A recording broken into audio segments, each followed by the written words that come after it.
శ్రీ మహాగణాధిపతియే నమః. శ్రీ గురుభ్యో నమః. శ్రీమద్ భాగవతం గురించి మనం చెప్పుకుంటున్నాం. ఈ శ్రీమద్ భాగవతంలో 18 అధ్యాయాలు ఉన్నాయి.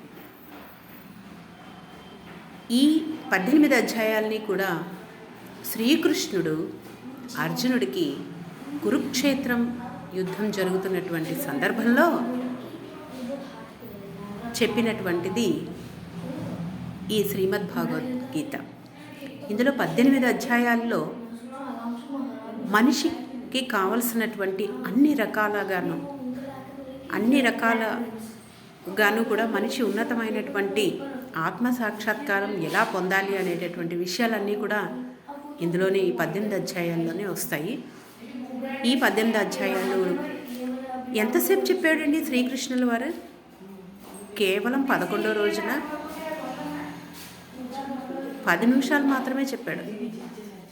కానీ అది జీవితానికి ఎంతో అద్భుతంగా ఉపయోగపడేటటువంటి గ్రంథం.